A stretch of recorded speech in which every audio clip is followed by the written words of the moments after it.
ಅದೇ ಅವರು ಇವ್ರನ್ನ ಪಿಕ್ ಮಾಡ್ಕೊಂಡ್ರು. ಈಗ ಡೈರೆಕ್ಟರ್ಗಳನ್ನ ಹೆಂಗೆ ಪಿಕ್ ಮಾಡೋದು ಅನ್ನೋದಂದರೆ ಪ್ರತಿಯೊಂದು ಸರ್ರು ಇದು ಹೆಂಗೆ ಮಾಡಬೇಕು ಡೈರೆಕ್ಟ್ರ್ ನನಗೆ ಮಾಡಿ ತೋರಿಸಿ ಹಂಗೆ ಕೇಳ್ತಾರ.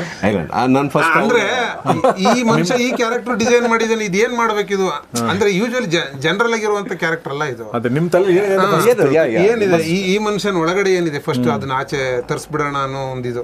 ನನಗೆ ನಿಜವಾಗ್ಲೂ ಶಾಕ್ ಆಗ್ಬಿಟ್ಟೆ. ನಾನೇನಪ್ಪ ಇದು ಸತ್ಯ ಸರ್ ಕರೆದ್ರೆ ಅವರು ದೊಡ್ಡ ಪಂಟ್ರು ಬಂದು ಎಲ್ಲ ಮಾಡ್ಬಿಡ್ತಾರೆ, ಅವ್ರು ನೋಡಿದ್ರೆ ಹಂಗೆ ಅನ್ನಿಸ್ತಾ ಇದೆ ಈ ಕ್ಯಾರೆಕ್ಟರ್, ಅದಕ್ಕೆ ಸೆಲೆಕ್ಟ್ ಮಾಡ್ಕೊಂಡು ಈಗ ನೋಡೋರು ನನ್ನನ್ನು ಮಾಡುವಂಥದ್ದಲ್ಲ ಅಂತ ನನಗೆ ಆ ಥರದ್ದೆಲ್ಲ ಟಾಸ್ಕ್ ಶುರು ಆಗ್ಬಿಡ್ತು. ಆಮೇಲೆ ನಾನು ಲಿಟ್ರಲಿ ನಾನು ಅದ್ರೊಳಗಡೆ ನಾನು ಮುಳುಗೋದೆ. Friend ಮಾಡ್ಕೊಂಡವ್ರನ್ನ first. ಯಾಕೆಂದ್ರೆ ನಮ್ದೇನೋ ಒಂದು ಅವ್ರು ಹೇಳಿದ ವರ್ಡ್ ಪ್ಯಾರಾಮೀಟರ್, ನಮ್ದೊಂದೇನೋ ಒಂದು ವಾಲ್ಟೇಜ್ ಇರುತ್ತೆ. ವಾಲ್ಟೇಜ್ ಇದೆ ಅಂತ ಎಲ್ಲಿ ಬೇಕಾದ್ರೆ ಅಲ್ಲಿ ಚೆಲ್ಲೋ ಅಂತ ಕೆಲಸ ಆಕ್ಟರ್ ಮಾಡಬಾರ್ದು. ಕರೆಕ್ಟ್. ತುಂಬ ಕೆಟ್ಟ ನಟ ಅಂತ ಅವನ ಹೆಸರು. ಅವನೇನು ಮಾಡಬೇಕು, ಡೈರೆಕ್ಟ್ರಿಗೆ ಏನು ಬೇಕು ಕೇಳಿಕೊಂಡು, ಜೊತೆಗಿರೋ ಆ್ಯಕ್ಟ್ರ್ಗಳಿಗೆ ಏನು ಬೇಕು ನೋಡಿಕೊಂಡು ಅದನ್ನು ಒಂದು ಸಮಾನ ಮನಸ್ಕರಾಗಿ ಅವ್ರ ಜೊತೆ ಬೆರೆತು ಕೊಟ್ಟಾಗಲೇ ಆ ಕ್ಯಾರೆಕ್ಟರ್ ಸೂಪರ್ ಹಿಟ್ ಆಗುತ್ತೆ. ನಾನು ಅದಕ್ಕೆ ಅವ್ರನ್ನ ಕೇಳ್ತಿದ್ದೆ, ಅದನ್ನು ಕೇಳ್ತಿದ್ದೆ. ಅದಕ್ಕೆ ನಮ್ಮಿಬ್ಬರು ಫ್ರೆಂಡ್ಶಿಪ್ ಜಾಸ್ತಿ ಹೋಗ್ತಾ ಹೋಗ್ತಾ ನಿರ್ದೇಶಕರು ಇದು ಹಿಂಗೆ ಅಂದ್ಕೊಂಡಿದ್ದೀನಿ, ನಾವು ಡೈರೆಕ್ಟ್ರೇ ನಿರ್ದೇಶಕರು ಹಿಂಗೆ ಮಾತಾಡೋದು, ಅವರು ಸಾರ್ ಅಂತ ಕರೆಯೋದು.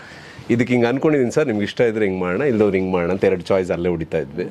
ಅವರು ಪಾಪ ಅವರು ಸಿಕ್ಕಾಬಿಟ್ಟೆ ಅದರಲ್ಲಿ ಇನ್ವಾಲ್ವ್ ಆಗಿರೋದ್ರಿಂದ, ಸರ್ ಡೈರೆಕ್ಟರ್ ಮೀಡಿಯಾ ಸರ್ ಇದು, ನಾನು ಎದೆ ತಟ್ಕೊಂಡು ಹೇಳ್ತೀನಿ ಎಲ್ಲಿ ಬೇಕಾದರೂ, ಆ್ಯಕ್ಟರ್ ಮೀಡಿಯಾ ಅಲ್ಲ ಸಿನಿಮಾ, ಡೈರೆಕ್ಟರ್ ಕನ್ಸೋದು, ನಾವೆಲ್ಲ ಇನ್ಸ್ಟ್ರೂಮೆಂಟ್ಸ್ ಅಷ್ಟೇ.